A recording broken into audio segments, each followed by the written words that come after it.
The morning sun came through the tall windows of the Academy of Music. It was a beautiful building with white walls and marble floors. Rich families sent their children here to learn music. The students wore nice clothes and carried expensive instruments. They walked with their heads high because they knew they were special. But on this cold Monday morning, a boy who did not belong here walked through the back door. His name was Williams. He was 14 years old. He had dark skin, kind eyes, and hands that were rough from hard work. His jacket was old and too big for his thin body. His shoes had holes near the toes. He tried to walk quietly so no one would notice him. Was not a student at this school. He could never afford to be a student here.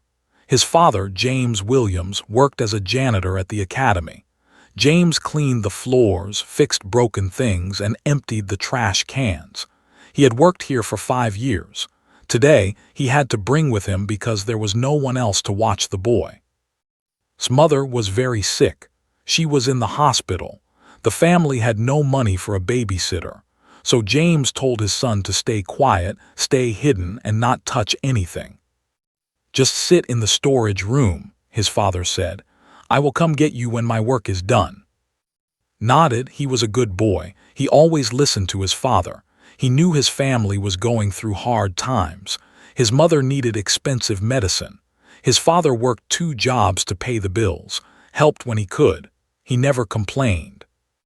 But today, something happened that would change his life forever. Sat in the small storage room for 1 hour, then 2 hours. The room was dark and smelled like cleaning supplies. He was bored. He could hear music coming from somewhere in the building, beautiful music. It called to him like a voice from a dream. He stood up slowly. He told himself he would just take a small look. He would not touch anything. He would not talk to anyone. He would just see where the music was coming from. Walked down a long hallway. The floors were so clean that he could see his reflection. The walls had pictures of famous musicians. He did not know their names, but he could tell they were important. Everything in this place felt like another world. The music got louder, followed the sound until he reached 2 big wooden doors. They were slightly open. He peeked inside. What he saw took his breath away. It was a huge room with hundreds of red velvet seats. At the front was a stage, and on that stage was the most beautiful thing he had ever seen. A grand piano. It was black and shiny. It looked like it was made of liquid night. The light from the windows made it glow. A young girl was sitting at the piano. She was playing a song that did not know, but he felt it. He felt every note in his chest. The music was sad and beautiful at the same time. It made him think of his mother lying in the hospital bed. It made him think of all the things he wished he could say but did not have words for. When the girl finished, a teacher clapped for her. Then they left the stage through a side door. The room was empty now, just the piano sitting there, waiting. Knew he should go back to the storage room. He knew he should not be here, but his feet moved on their own. Before he understood what he was doing, he was walking down the aisle between the seats. He climbed the steps to the stage, and then he was standing right in front of the piano. He had never been this close to a real piano before. At home, he had an old keyboard that his mother bought from a yard sale. Half the keys did not work, but loved it anyway. He played it every night before bed. He taught himself simple songs by watching videos on his phone. The phone screen was cracked, but he could still see enough. This piano was different. This was not a toy. This was a real instrument, could feel its power. He looked around. The room was empty. No one was watching. Slowly, very slowly, he sat down on the bench. His heart was beating fast. He put his fingers on the keys. They were smooth and cool. He pressed one key. A single note rang out. It was the most perfect sound he had ever heard. Smiled. For a moment he forgot about his old clothes. He forgot about his sick mother. He forgot about being poor. He was just a boy and a piano and a beautiful sound. He pressed another key, then another. He started to play a simple song. It was a song his mother used to sing to him when he was little. He had figured out the notes on his broken keyboard at home. Now, on this perfect piano, the song sounded like magic. He closed his eyes, he let the music flow through him. He did not think about the notes, he just felt them. His fingers moved like they had a mind of their own. The song filled the empty room. It bounced off the walls and the ceiling. It was everywhere. For 5 minutes was not a poor boy from the bad part of town. He was a musician. He was an artist. He was someone. Then he heard a voice. "What do you think you are doing?" Jumped up so fast that he almost fell. A man in a suit was standing at the back of the room. He had gray hair and angry eyes. He was walking toward the stage with quick, heavy steps. "I asked you a question, boy. What are you doing on that piano?" Could not speak. His throat was tight with fear. "Do you know how much that piano costs?" the man said. "More than your father makes in 10 years. Get away from it, now." Stepped back, his face was hot with shame. "I am sorry, sir, I was just—" "You were just what? Thinking you could sneak in here and pretend you belong?" The man shook his head. "You are the janitor's son, are you not? I have seen you around, lurking, watching. This is not a place for people like you." The words hit like a punch. People like you. He knew what the man meant. Poor people. People with old clothes and empty pockets. People who cleaned up after the rich kids instead of learning beside them. "I am sorry," whispered again. "I will go." He walked off the stage with his head down. He could feel the man's eyes on his back. He could feel the shame burning in his chest. He walked all the way back to the storage room and sat down on an old bucket. He told himself he would never go back to that room. He told himself he would forget about the piano. He told himself it was just a stupid dream anyway. But that night, lying on his small bed at home, could not stop thinking about those 5 minutes. The way the keys felt under his fingers. The way the music filled the air. The way he felt like someone important. He looked at his old keyboard in the corner of the room. Half the keys were broken. The sound was weak and tinny, but it was all he had. He got up and sat in front of it. He put his fingers on the keys, and he started to play. Outside his window, the city was loud with sirens and shouting. But inside his small room, there was only music, and a boy with a dream that would not die. Did not know it yet, but this was only the beginning. The piano at the academy was calling to him, and he would find a way to answer that call, no matter what anyone said, no matter what stood in his way. He was meant to play, and nothing would stop him. 3 months passed after that day in the auditorium.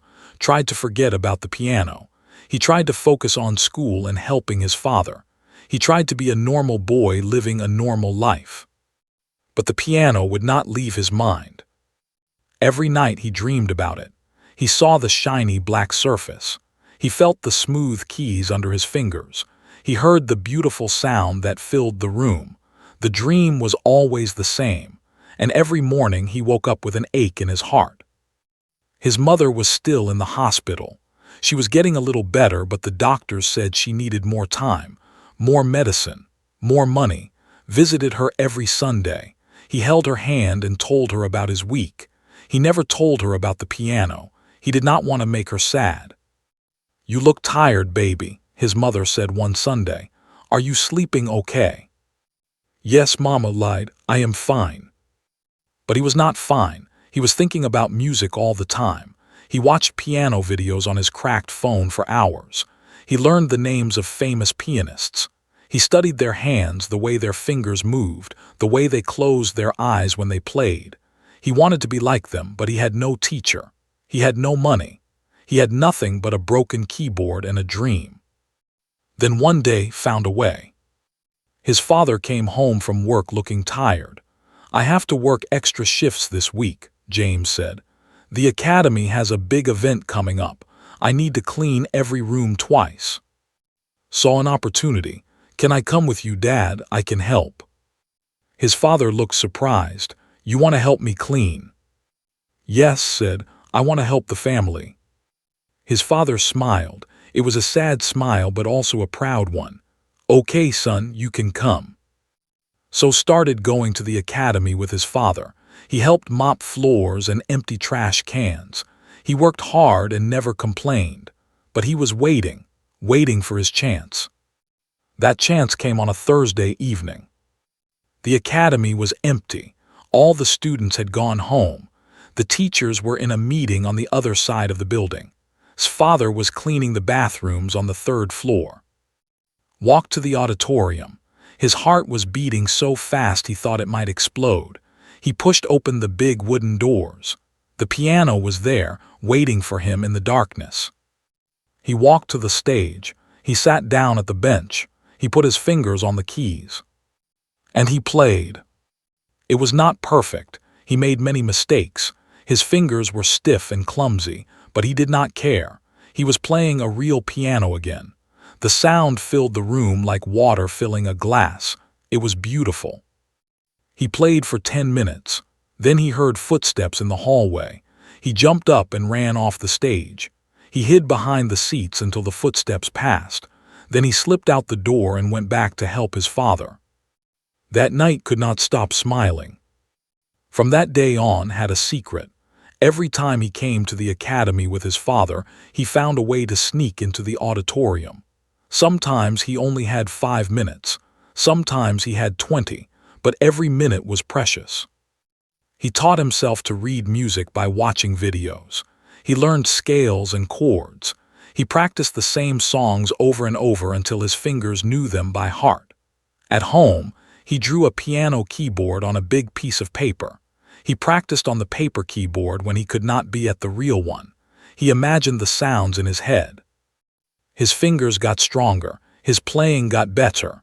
Week by week, month by month, he improved. But the secret was hard to keep. One night, his father came into his room and found him practicing on the paper keyboard. James stood in the doorway and watched his son's fingers moving over the drawn keys. "What are you doing?" he asked. "Froze, nothing, Dad, just playing a game." His father walked closer. He looked at the paper. He looked at his son's face. He did not say anything for a long moment. "You love music," James finally said. It was not a question. Nodded slowly. "Yes, Dad, I do." James sat down on the bed next to his son. He was quiet for a while. Then he spoke in a soft voice. "When I was young, I wanted to play the trumpet. I heard a man playing in the street, and I thought it was the most beautiful sound in the world. I asked my parents for lessons, but we had no money, so I gave up the dream." Looked at his father. He had never heard this story before. "I do not want you to give up your dream," James said, "but I cannot buy you lessons. I cannot buy you a piano. I am sorry, son." Felt tears in his eyes. "It is okay, Dad, I understand." "No," his father said firmly. "It is not okay, but it is what it is. Just promise me one thing." "What?" "Promise me you will keep playing, no matter what. Do not let anyone tell you that you cannot do it. Do not let anyone steal your dream." Nodded, "I promise, Dad." His father hugged him. It was a tight hug, full of love and sadness and hope. After that night, practiced even harder. He woke up early and practiced on his broken keyboard before school. He practiced on his paper keyboard during lunch. He practiced at the academy whenever he could sneak away. His fingers developed calluses from all the playing. They hurt sometimes, but he did not mind. The pain was part of the journey. 6 months after he first touched the grand piano, could play 10 songs from memory. He could play fast and slow. He could play loud and soft. He was not a master yet, but he was getting better every day. And he was still a secret. No one at the academy knew about him. No one heard him play. He was invisible, just the janitor's son, mopping floors and emptying trash. But inside he was so much more. One evening was playing in the auditorium when he heard something that made his blood go cold. Voices, coming closer, laughing voices. He stopped playing. He looked around for a place to hide, but it was too late. The doors swung open. A group of students walked in. They were the rich kids. The ones who wore designer clothes and talked about their summer homes in Europe. The ones who looked through like he was made of glass. And at the front of the group was Jonathan III. His family owned the academy. His grandfather's name was on the building. Jonathan was tall and blond and handsome. He was also the meanest boy had ever seen. Jonathan saw sitting at the piano. He stopped walking. His eyes got wide. Then his face twisted into an ugly smile. "Well, well, well," Jonathan said. "What do we have here?" The other students started laughing, felt his face get hot. He wanted to run, but his legs would not move. "Is that the janitor's son?" one girl asked. "What is he doing on the stage?" "I think he was playing the piano," Jonathan said. He laughed like it was the funniest thing in the world. "The janitor's son thinks he is a musician." More laughter. It filled the room like poison.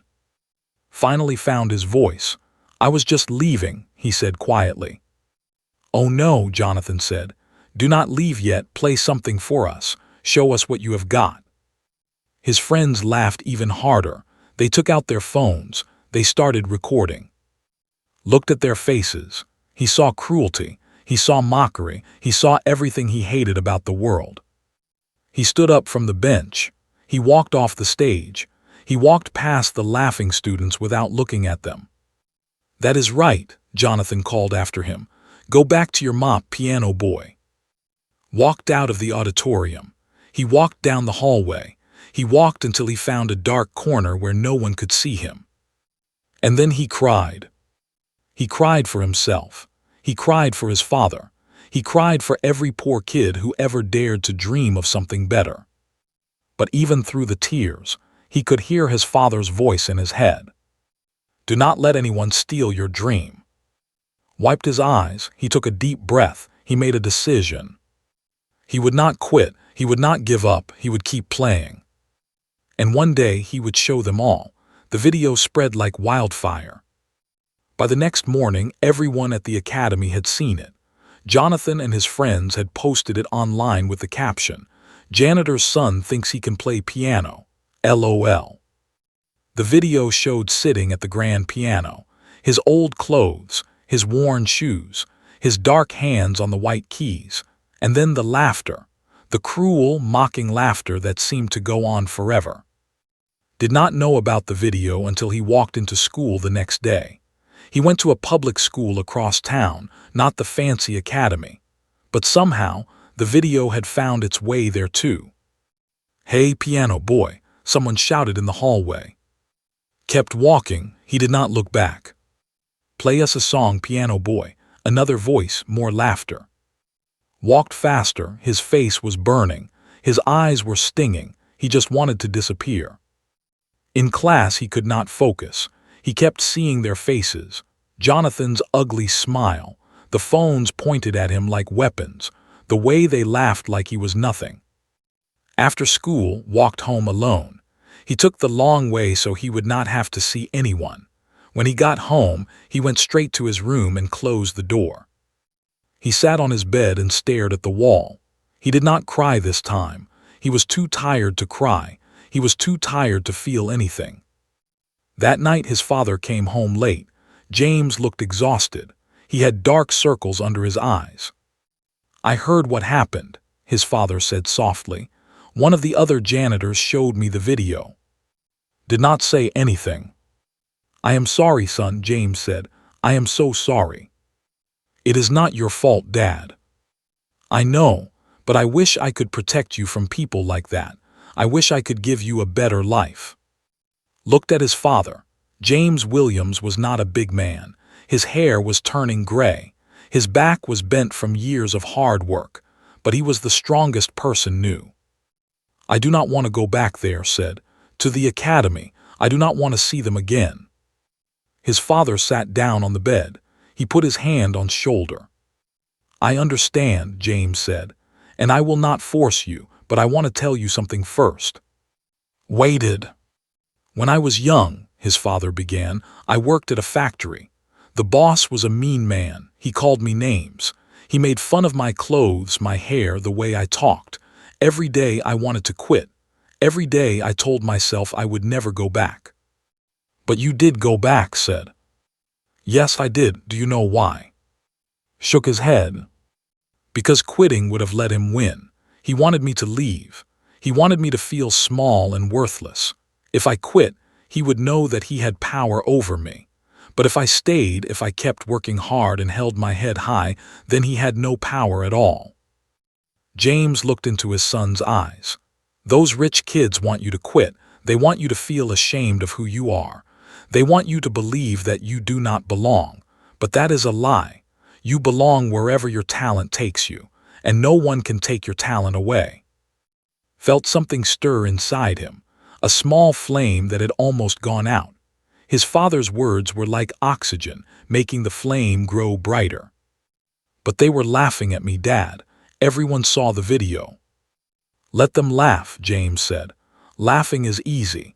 Anyone can do it, but playing the piano like you do, that takes something special, that takes heart. Was quiet for a long moment. Then he asked, You have heard me play? His father smiled. Of course I have. You think I did not notice you sneaking into the auditorium? I am a janitor, son. I know every corner of that building. Felt his face get hot. You knew this whole time. I knew, and I did not stop you because I could see how much it meant to you. The first time I heard you play, I stood outside the door and listened. And I cried. I cried because my son was making the most beautiful music I had ever heard. Tears filled his eyes. Really? Really? You have a gift, son. A real gift. Do not let some spoiled rich kids take that away from you. Hugged his father. They held each other for a long time. When they finally let go, felt different, stronger, more sure of himself. I will keep playing, said. I promise. Good, his father said. And one more thing, do not play for them. Do not play to prove anything to anyone. Play for yourself. Play for your mother. Play because the music lives inside you and it needs to come out. That is the only reason that matters. That night did not practice on his broken keyboard. Instead, he went to the hospital to visit his mother. Williams was awake when he arrived. She looked thin and tired, but her eyes lit up when she saw her son. My baby, she said, reaching out her hand. Come here. Sat beside her bed and held her hand. It was cold and fragile, like a bird's wing. Mom, I need to tell you something, he said. What is it, sweetheart? Told her everything. The piano, the secret practice sessions, the video, the mockery. He told her about feeling ashamed and wanting to quit. His mother listened without saying a word. When he was finished, she squeezed his hand. She said softly, Do you remember the song I used to sing to you when you were little? He nodded, the one about the river. Yes, do you remember what the song was about? Thought for a moment.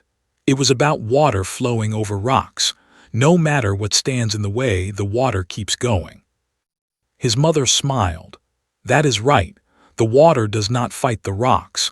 It does not get angry at them. It just flows around them, over them, through them. And eventually, the water wears the rocks down to nothing. She coughed a little, then continued. You are like that water, those kids, they are just rocks. They seem big and hard and impossible to move. But you do not have to move them. You just have to keep flowing, keep playing, keep being who you are. And one day you will wear them down. One day they will be nothing but dust and you will still be flowing. Felt tears running down his cheeks. I love you, Mom. I love you too, baby. Now promise me something. Anything. Promise me you will play for me, even when I am not there to hear it, even when the world is loud and cruel. Promise me you will play. I promise, Mom, I promise. She closed her eyes and smiled. Good. Now let me rest, and you go home and practice. I want to hear about your progress next time you visit. Kissed her forehead and left the hospital. The night air was cold, but he did not feel it. He felt warm inside, warm with love, warm with purpose. When he got home, he went straight to his keyboard. He sat down and put his fingers on the keys. Half of them still did not work. The sound was still weak and tinny, but none of that mattered. He closed his eyes and started to play. He played the song his mother used to sing, the one about the river. He played it slow and gentle, imagining the water flowing over the rocks. He played it again, faster this time, imagining the water rushing and tumbling and never stopping. By the time he finished, it was past midnight. His fingers were sore, his eyes were heavy, but his heart was full. He looked at the old keyboard. Then he looked at the paper piano he had drawn. Then he looked out the window at the city lights. Somewhere out there, rich kids were sleeping in their big houses. They had expensive pianos and private teachers and everything money could buy. But they did not have what had. They did not have the fire. Smiled and went to bed. Tomorrow he would go back to the academy with his father. He would hold his head high. He would not let them see him hurt. And he would find a way to play again. The river does not stop for rocks. Neither would he. 2 weeks after the video incident, life at the academy went back to normal. The students forgot about the janitor's son. They had new things to gossip about, new dramas to focus on. But did not forget, and he did not stop. Every evening he went to the academy with his father. Every evening he found time to sneak into the auditorium. He was more careful now. He listened for footsteps. He watched for shadows. He never stayed longer than 10 minutes. His playing improved. He could feel it in his fingers. The music was becoming part of him. It flowed through his veins like blood. At home, he practiced on his old keyboard until his fingers ached.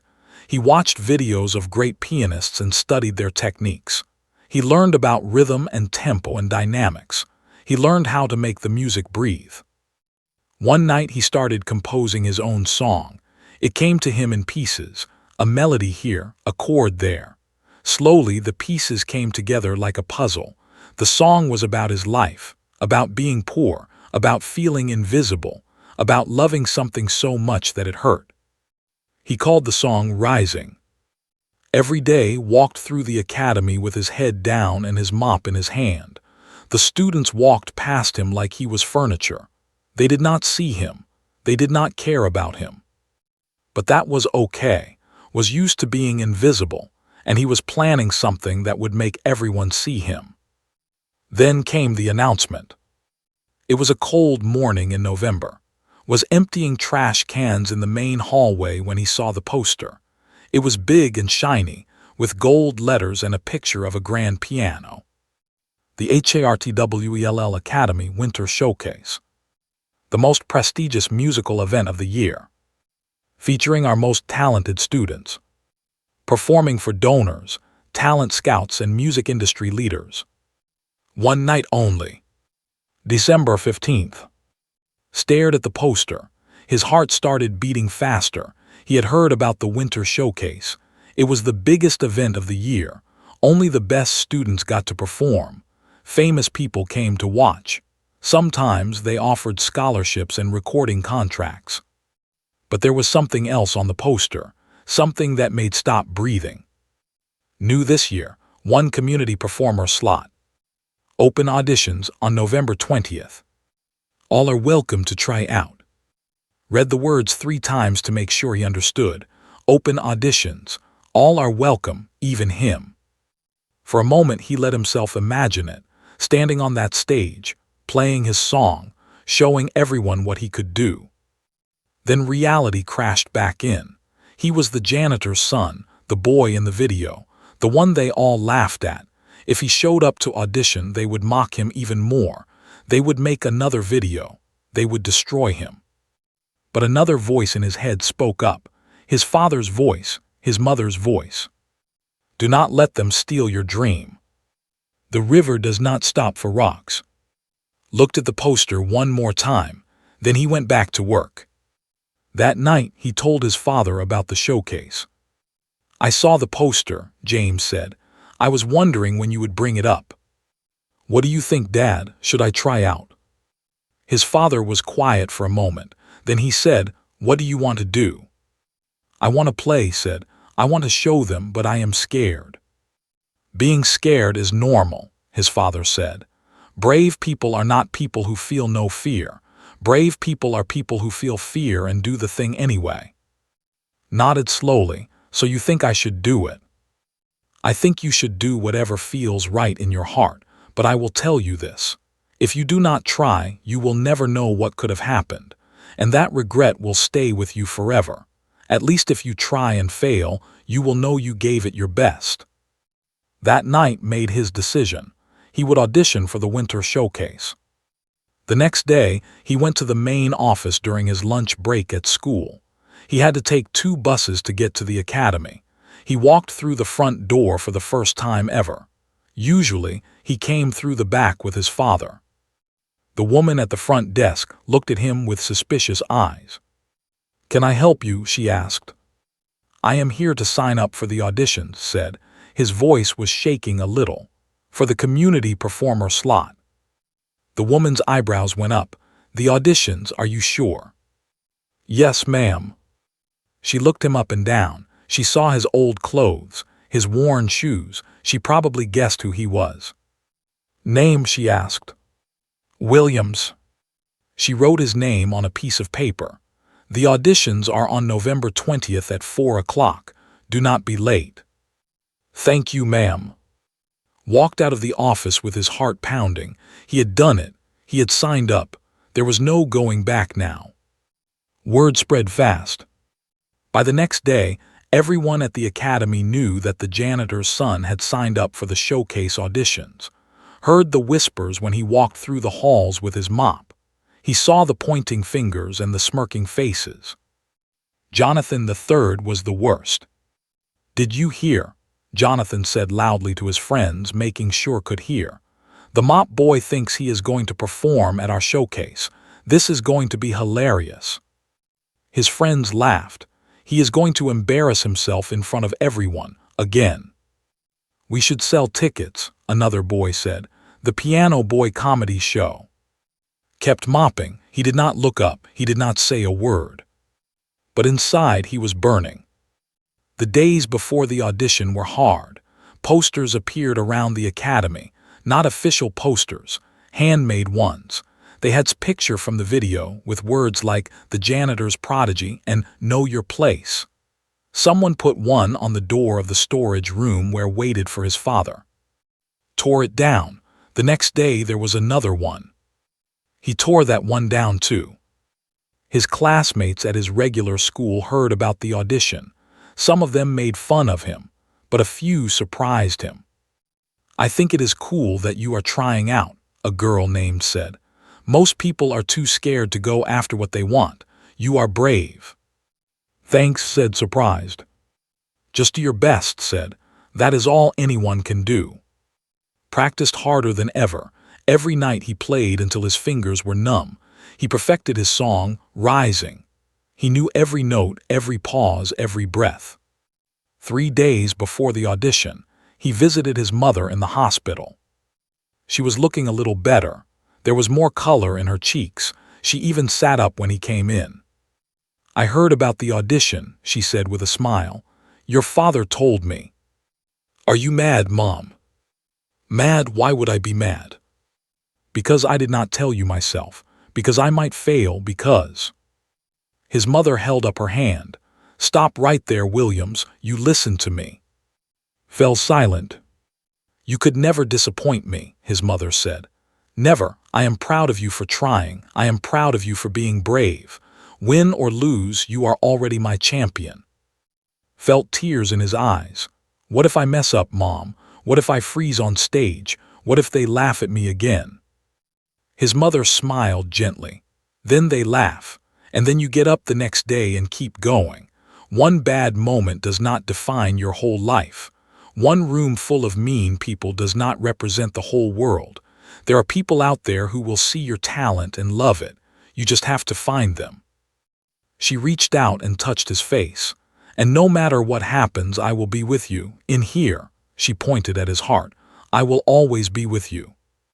Hugged his mother carefully, mindful of the tubes and wires attached to her. "I love you, Mom." "I love you too, baby. Now go practice. Show them what a Williams can do." Left the hospital feeling like he could fly. His mother believed in him. His father believed in him. And deep down, he believed in himself. The audition was in 3 days. He was ready. Or at least he thought he was. Because did not know what Jonathan had planned. He did not know about the tricks and traps waiting for him.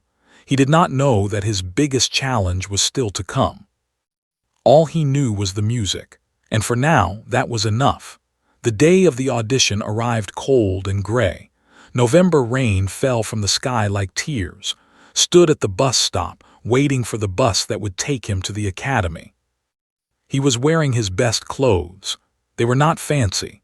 Just a clean white shirt and black pants that his father had ironed that morning. His shoes were old, but he had polished them until they almost looked new. In his pocket, he carried a small photo of his mother. She had given it to him the day before. "For good luck," she had said. "When you feel scared, look at this picture. Remember that I am with you." Touched the photo through his pocket, he took a deep breath. The bus came and he got on. The ride to the academy took 45 minutes, stared out the window the whole time. He went over the song in his head. He imagined his fingers on the keys. He heard the notes in his mind. "You can do this," he told himself. "You have practiced for months. You know this song better than you know anything." But another voice whispered dark thoughts. What if you fail? What if you freeze? What if everyone laughs again? Push the voice away. He focused on the music, only the music. When he arrived at the academy, the rain had stopped, but the sky was still dark. Walked through the front doors with his head held high. He did not look at anyone. He walked straight to the auditorium where the auditions were being held. There was a line outside the door, about 20 people waiting. Most of them were young and well-dressed. They carried expensive instrument cases and wore confident smiles. They all looked at when he joined the line. Some of them whispered to each other. Some of them laughed quietly, ignored them. A girl in front of him turned around. She had red hair and green eyes. "Are you here for the audition?" she asked. "Yes," said. "What instrument do you play?" "Piano." The girl nodded. "Me too. I have been taking lessons since I was 5. My teacher says I am one of the best in the city." Did not know what to say. "Good luck," he finally said. The girl smiled. It was not a kind smile. "You too, you will need it." She turned back around, felt his stomach tight, but he did not leave. He stayed in line. One by one they went in. Some came out smiling. Some came out crying. Some came out with no expression at all. Finally it was turn. A woman with a clipboard called his name, Williams. He raised his hand. "Here. You are next, follow me." Followed her through the doors into the auditorium. The room was huge, bigger than he remembered. At the front was the stage with the grand piano. In the middle of the room, 3 judges sat behind a long table. And in the back of the room, watching from the shadows, was Jonathan III. He was sitting with his friends. They were all smiling. Felt his heart drop. They had come to watch. They had come to see him fail. For a moment he wanted to run. His legs felt weak. His hands started shaking. This was a mistake. He should never have come. Then he remembered the photo in his pocket. He touched it with his fingers. He heard his mother's voice in his head. "I will always be with you." Walked to the stage. The judges barely looked up when he entered. One was an old man with glasses. One was a young woman with hair. One was a middle-aged man in an expensive suit. "Name?" the old man asked. "Williams." The old man looked at his list. "It says here you do not attend the academy. Is that correct?" "Yes, sir." "Do you have formal training, a teacher?" "No, sir, I taught myself." The judges exchanged glances. The young woman wrote something on her notepad. The middle-aged man leaned back in his chair. "Very well," the old man said. "You have 5 minutes. Begin when you are ready." Walked to the piano, the same piano where his journey began. He sat down on the bench. The leather was cool under his legs. He put his fingers on the keys. His hands were still shaking. He could feel eyes on him. The judges, Jonathan and his friends, everyone was watching. From the back of the room, he heard a snicker. Closed his eyes. He thought of his mother in the hospital bed. He thought of his father mopping floors. He thought of every time he had practiced in secret, afraid of being caught. He thought of every tear he had cried, every moment of doubt, every moment of hope. And then he started to play. The first note rang out clear and pure. It filled the room like sunlight. Felt the music take over. His hands stopped shaking. His fear melted away. There was nothing left but the song. He played Rising, his own song, the song that told the story of his life. It started soft and sad. Notes that spoke of lonely nights and empty pockets. Notes that spoke of shame and fear. The melody was slow, like someone walking through the rain with nowhere to go. Then the music began to change. It grew stronger, louder. The notes came faster. They told of hope, of dreams that would not die, of a boy who refused to give up no matter how hard the world pushed him down. Poured everything into the piano, every hurt, every joy, every moment of his 14 years. The music was not just sound, it was his soul made visible. He did not think about the judges. He did not think about Jonathan. He did not think about anything but the keys under his fingers and the song in his heart. The final movement was the most powerful. The notes climbed higher and higher like a bird rising into the sky. They spoke of triumph, of overcoming, of reaching for something beautiful and finally touching it. The last note hung in the air. It echoed off the walls and the ceiling. It seemed to last forever. Then silence. Opened his eyes. The old judge had taken off his glasses. He was staring at with wide eyes. The young woman had stopped writing. Her mouth was slightly open. The middle-aged man had leaned forward, his hands gripping the edge of the table. From the back of the room there was no laughter. Jonathan and his friends sat frozen. They looked like they had seen a ghost. Stood up from the bench. His legs were shaky. He did not know if he had done well or not. The silence was so loud it hurt. "Thank you," the old judge finally said. His voice was strange, thick. "You may go."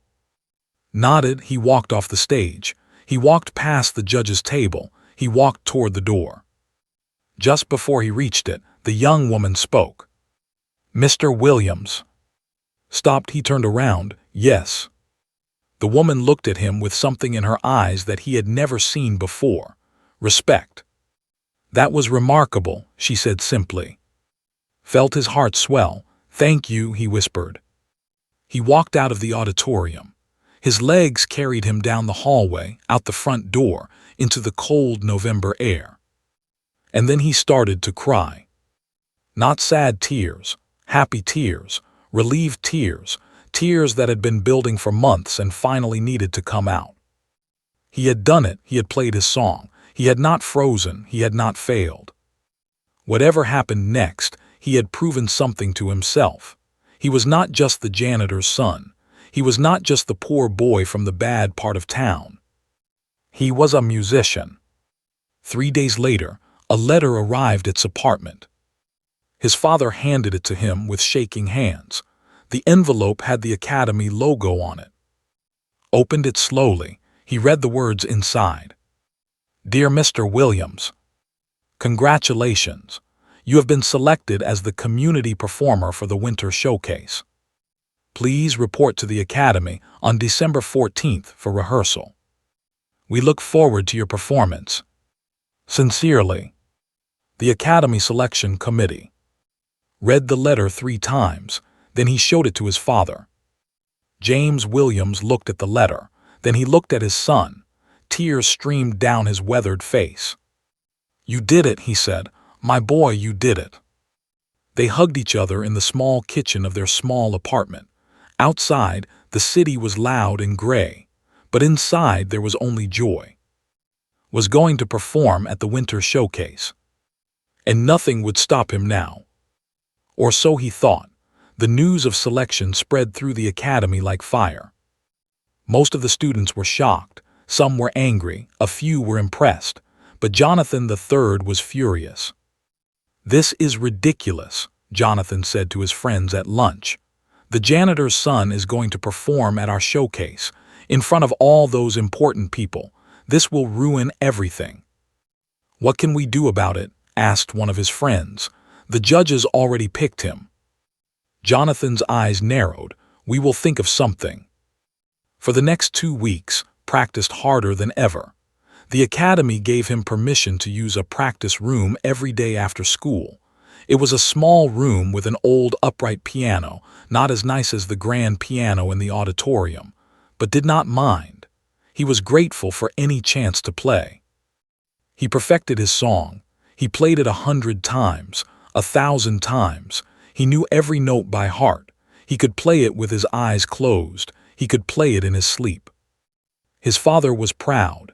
His mother, still in the hospital, cried happy tears when she heard the news. "My baby is going to be a star," she said, squeezing his hand. "I always knew you were special." "I wish you could be there," Mom said. "Me too, baby, but I will be watching from here. In my heart, I will be right there with you." The week before the showcase, things started to go wrong. First, someone put glue on the piano keys in his practice room. When he pressed them, his fingers got stuck. It took him an hour to clean up the mess. "Just an accident," the secretary said when he reported it. "Kids play pranks sometimes." Then someone wrote nasty words on the door of his practice room. Words about poor people, words about his family, words that hurt. Painted over them, the next day they were back. Finally, someone slashed the tires on his father's old car. James had to take the bus to work for 3 days until he could afford new tires. "It is Jonathan," told his father. "I know it is him. He is trying to scare me." "Can you prove it?" James asked. "No, but I know it is him." His father sighed.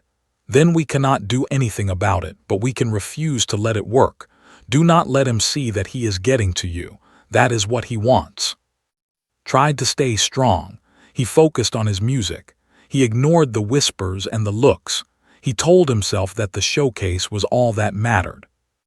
The night before the big day, went to the academy for his final practice session.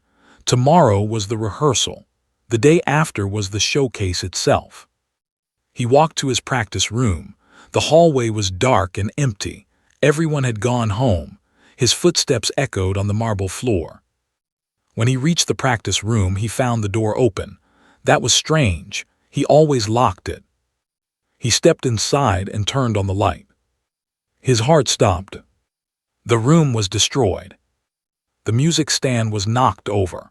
The piano bench was broken, and on the floor, scattered like dead leaves, were the remains of his sheet music. Someone had torn his music into tiny pieces. Fell to his knees. He picked up the scraps of paper with trembling hands. His song, his beautiful song, the song he had worked on for months, it was gone, destroyed. On the wall, written in red marker, were 2 words. "Know your place." Felt like he could not breathe. His chest was tight. His eyes were burning. This was too much. This was the final blow. He sat on the floor surrounded by the torn pieces of paper. He did not cry. He was too shocked to cry. He just sat there staring at nothing. Then he noticed something on the mirror, more writing, this time in black marker. "You do not belong here. Go back to where you came from. Quit while you can." Looked at the words. He looked at the destroyed room. He looked at the pieces of his music scattered on the floor. And something inside him broke. He gathered the scraps of paper in his hands. He held them to his chest. All those hours of work, all those nights of dreaming, all gone. But then, as he knelt there on the cold floor, something else happened. Something unexpected. He started to hear the music. Not from outside, from inside, from his memory, from his heart. Every note of rising was still there, in his head, in his fingers, in his soul. He had played the song so many times that it was part of him now. The paper was just paper. The real music was inside him. They could tear up his sheets. They could destroy his room. They could write hateful words on the walls. But they could not tear the music from his heart. Slowly got to his feet. He looked at the piano. Someone had scratched words into the wood, but the keys were still there. The piano still worked. He sat down on what was left of the bench. He put his fingers on the keys. And he played. He played rising from memory. Every note, every pause, every crescendo, it was all there, flowing from his fingers like water from a spring. The music filled the destroyed room. It drowned out the hateful words on the wall. It rose above the scattered papers and the broken furniture. It was beautiful and powerful and unstoppable. When finished, he sat in silence for a moment. Then he smiled. "You cannot stop me," he said out loud. "No one can stop me." He took the photo of his mother from his pocket. He looked at her smiling face. "I am going to do this, Mom," he whispered.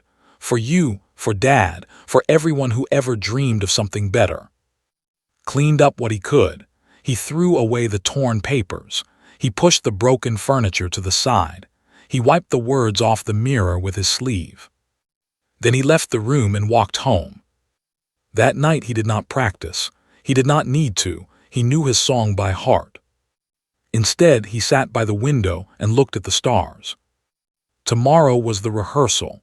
The day after was the showcase. He had no sheet music. He had no fancy clothes. He had nothing but his talent and his determination.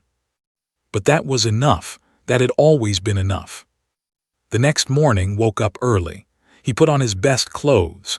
He polished his old shoes one more time. His father was waiting for him in the kitchen. "I heard what happened last night," James said quietly. "The security guard told me about the room." Nodded. "They destroyed everything." "But you are still going." "Yes, Dad, I'm still going."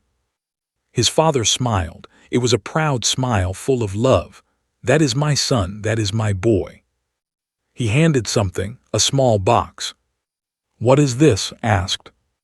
"Open it." Opened the box. Inside was a bow tie. It was simple and black, but it looked new. "I have been saving for months," his father said. "I wanted you to have something nice for the showcase, something to make you feel special." Felt tears in his eyes. "Dad, you did not have to." "I know, but I wanted to. You deserve it, son." Put on the bow tie. It felt strange around his neck, but also good. It made him feel different, more confident, more ready. "How do I look?" he asked. His father laughed, "Like a star." They hugged, then grabbed his bag and headed for the door. His father called. He turned around. "Yes, Dad. No matter what happens today, I want you to know something." His father's eyes were shining. "You have already won. By being brave enough to try, you have already won." Smiled. "Thank you, Dad." Then he walked out the door and into the cold December morning. The rehearsal was waiting. And after that, the performance of his life. The day of the winter showcase arrived with cold winds and clear skies. The academy was transformed. White lights hung from every window. A red carpet led to the front entrance. Expensive cars lined the street. Inside, the auditorium was magnificent. Crystal chandeliers sparkled from the ceiling. Fresh flowers decorated every table. The seats were covered in red velvet. Everything looked like something from a movie. Arrived early. He walked through the back entrance with his father. James was working tonight, serving drinks and cleaning up, but he had promised to watch his son perform. "I will be right there in the back," his father said, cheering louder than anyone. Smiled nervously. "Thanks, Dad." He went to the waiting area backstage. There were about 30 performers tonight. Students from the academy, all dressed in expensive gowns and tailored suits. They carried violins and cellos and flutes. They talked in hushed, excited voices. When walked in, the room went quiet. He was wearing his father's borrowed suit. It was a little too big. The sleeves were a little too long, but he had his new bow tie and his shoes were polished and he held his head high. Some of the students looked away. Some of them whispered to each other. A few actually smiled at him. Jonathan III was in the corner with his friends. He was wearing a perfectly fitted tuxedo.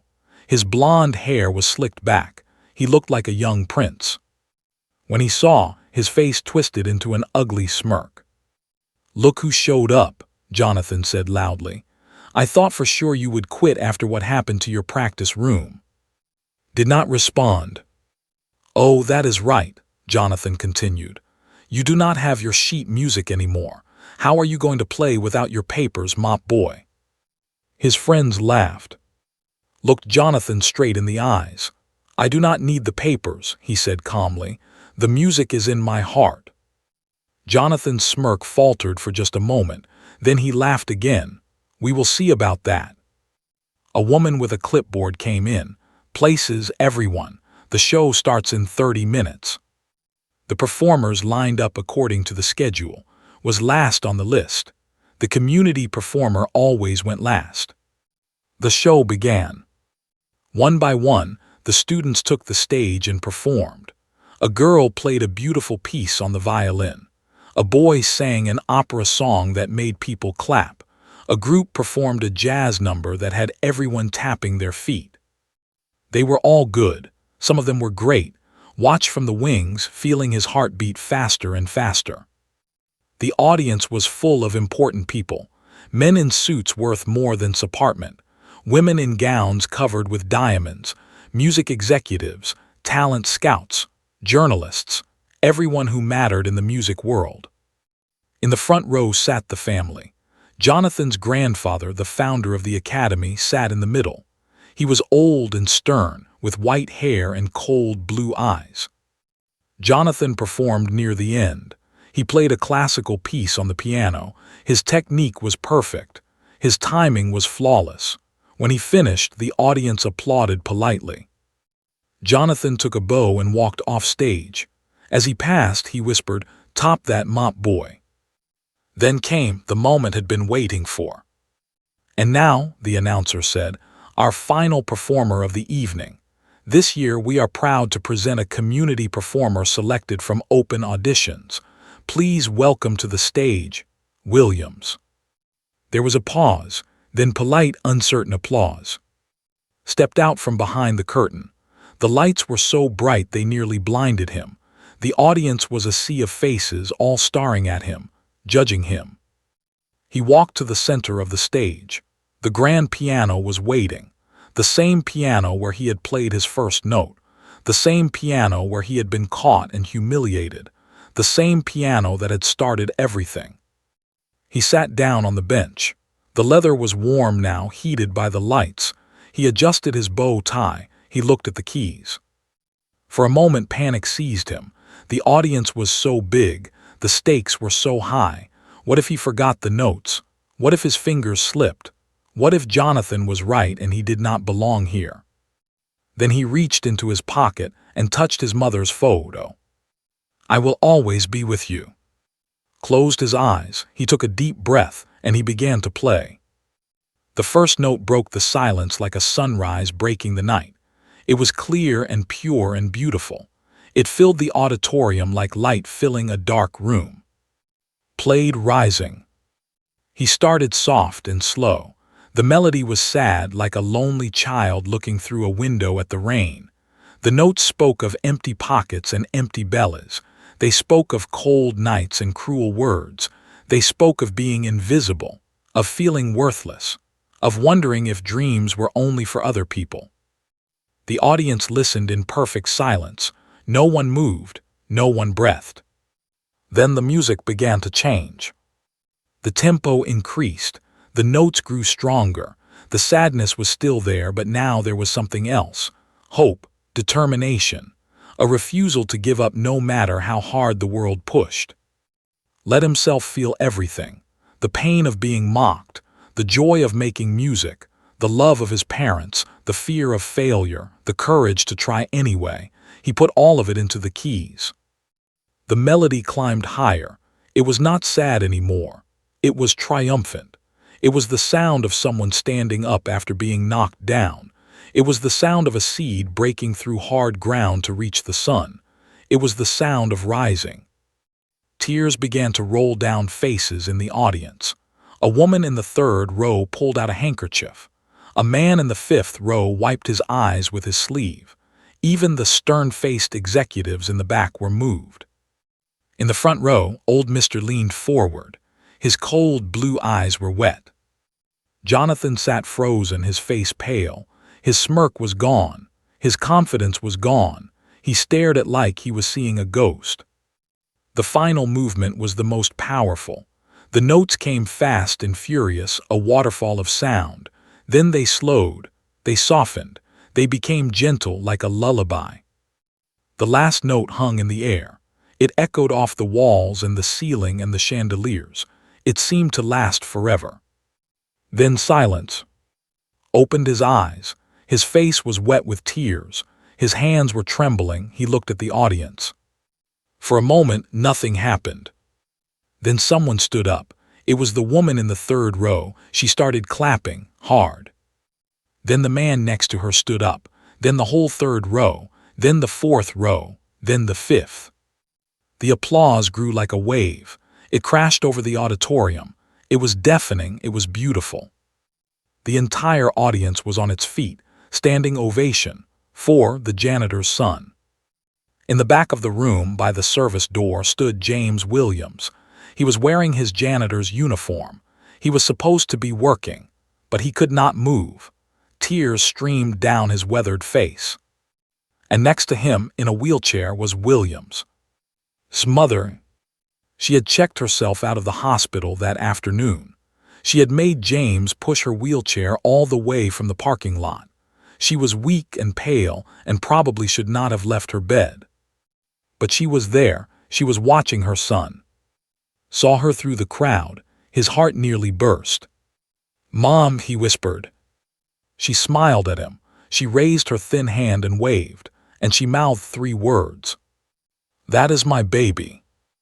The applause continued. People were cheering now, shouting. Some were crying openly. It was the most emotional moment anyone could remember at an Academy showcase. Stood from the bench. He took a bow, then another. The clapping would not stop. Talent scouts were already pushing toward the stage. Music executives were talking urgently into their phones. Journalists were scribbling notes. But did not care about any of that. He only cared about 2 people, his mother in the wheelchair, his father in the janitor's uniform. He stepped off the stage and walked toward them. The crowd parted to let him through. People reached out to touch him, to congratulate him. He smiled and nodded but kept walking. When he reached his parents, he fell to his knees in front of his mother's wheelchair. "You came," he said, his voice breaking. "You came." "Wild horses could not keep me away," she said softly. "My baby was performing. I had to see it." Hugged her gently, carefully. His father put a hand on his shoulder. "You did it, son," James said. "You showed them all." Looked up at his father. "We did it, Dad, all of us together." The 3 of them held each other, while the crowd continued to applaud. And somewhere in the front row, Jonathan III sat alone. His friends had moved away from him. His grandfather was staring at the stage, ignoring him completely. Jonathan could not clap, he could not speak, he could not move. For the first time in his life, he had nothing to say. The mop boy had silenced everyone. The applause lasted for 5 full minutes. When it finally died down, the crowd rushed toward, men in expensive suits, women in glittering gowns. Everyone wanted to talk to him. "That was incredible," said a man with a business card. "I am from the school. We would love to discuss a scholarship." "Here is my card," said a woman in a red dress. "I am a music producer. Call me first thing Monday morning." "I represent the Chicago Symphony Youth Program," said another man. "We need to talk." Cards and handshakes and congratulations came from every direction. Smiled and nodded, but his head was spinning. This was too much, too fast. His father stood beside him like a shield. "One at a time, please. Give the boy some room to breathe." The crowd backed off a little, looked at his mother. She was smiling, but she looked tired, very tired. "We need to get her back to the hospital," said to his father. "I know," James said. "Let me just talk to a few of these people first. This could change our lives." A tall man with silver hair stepped forward. He was dressed better than anyone else in the room. He had an air of power about him. "Mr. Williams," the man said, "my name is Richard Cole. I run the Cole Foundation for Young Artists. We provide full scholarships to talented musicians from disadvantaged backgrounds." Shook the man's hand. "Nice to meet you, sir." "What you did up there tonight was extraordinary," Mr. Cole said. "Your technique needs polish, but your soul is remarkable. I have been in this business for 40 years, and I have rarely heard anything so moving." Did not know what to say. "Thank you, sir. I would like to offer you a full scholarship to the conservatory of your choice. Tuition, room and board, spending money, everything covered." James's mouth fell open. "Everything." "Everything," Mr. Cole confirmed. "Your son has a gift that deserves to be developed. We want to help make that happen." Looked at his father. Tears were streaming down James's face again. We would have to think about it," James said. "Talk it over as a family."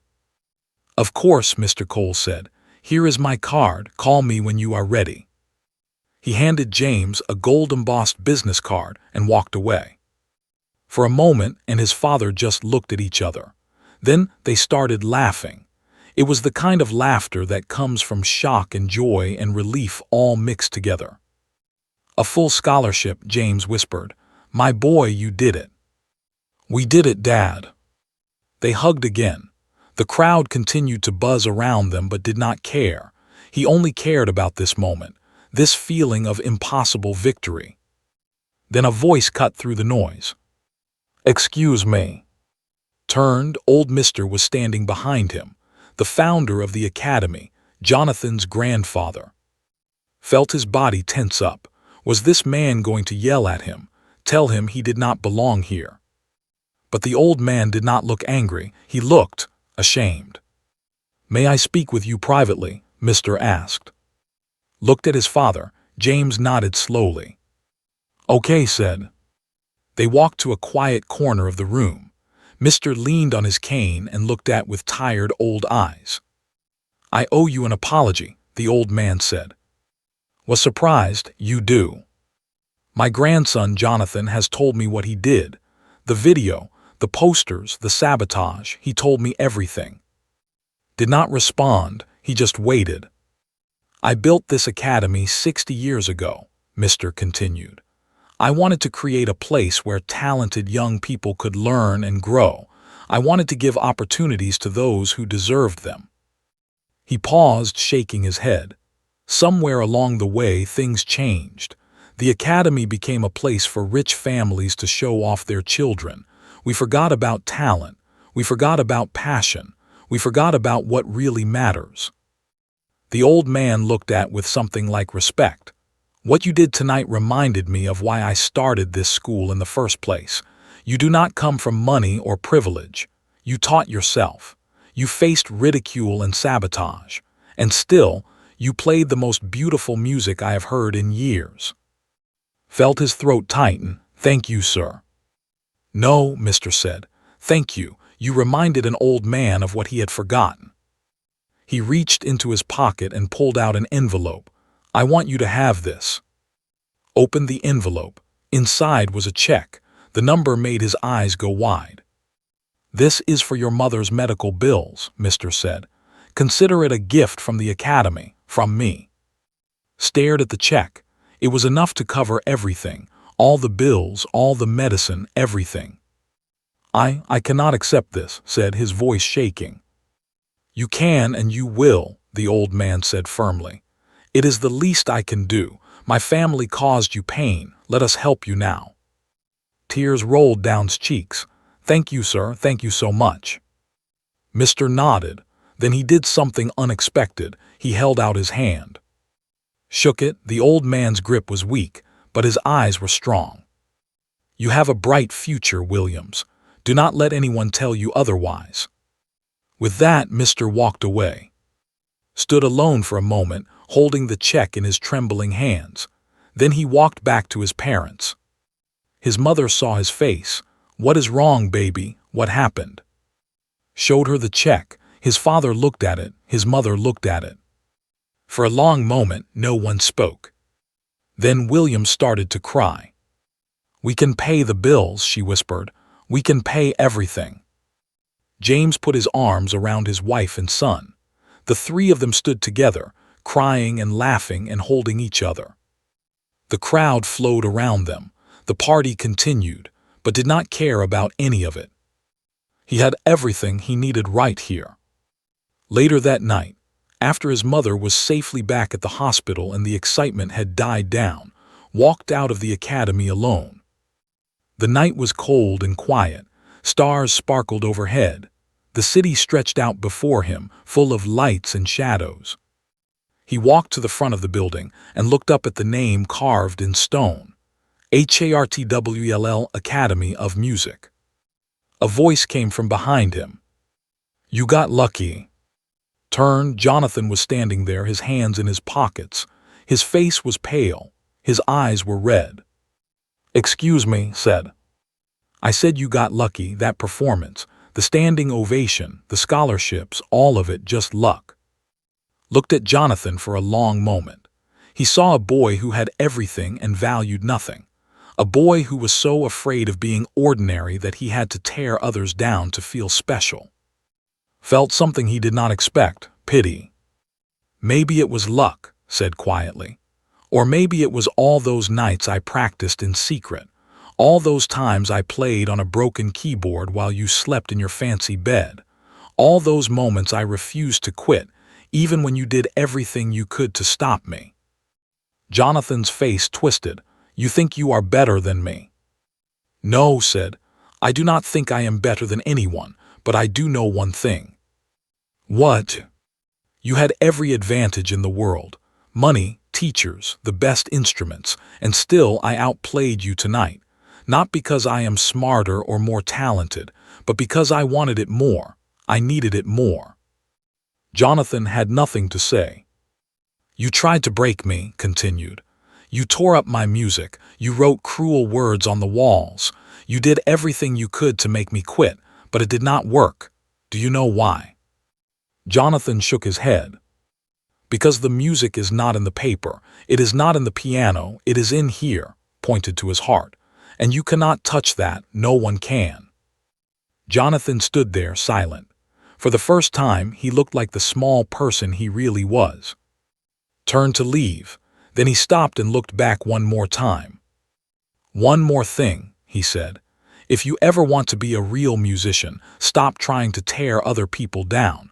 Start building yourself up. That is the only way to become something worth being. With that, walked away. He walked down the street toward the bus stop. The night was cold, but he felt warm inside. He had money for his mother's treatment. He had scholarship offers. He had proven something to the world. But more than that, he had proven something to himself. He was not just the janitor's son. He was not just the poor boy from the bad part of town. He was Williams, a musician, a fighter, a dreamer who refused to give up. As he waited for the bus, he looked up at the stars. He thought about his mother in the hospital getting better. He thought about his father working so hard to keep the family together. He thought about all the people who had doubted him, laughed at him, tried to stop him. And he smiled. The bus came, got on. He found a seat by the window and looked out at the passing lights. Tomorrow his life would be different. Scholarship meetings, interviews, a whole new world opening up. But tonight he just wanted to enjoy this moment. He reached into his pocket and pulled out his mother's photo. He looked at her smiling face. We made it, Mom, he whispered. We made it. Outside the window, the city sparkled like a million stars, and somewhere in the distance, could swear he heard music playing. The music of rising. The music of hope. the music of a boy who sat at a piano one day and changed everything. They mocked him, they laughed at him, they tried to break him. But in the end, he played one song that silenced them all.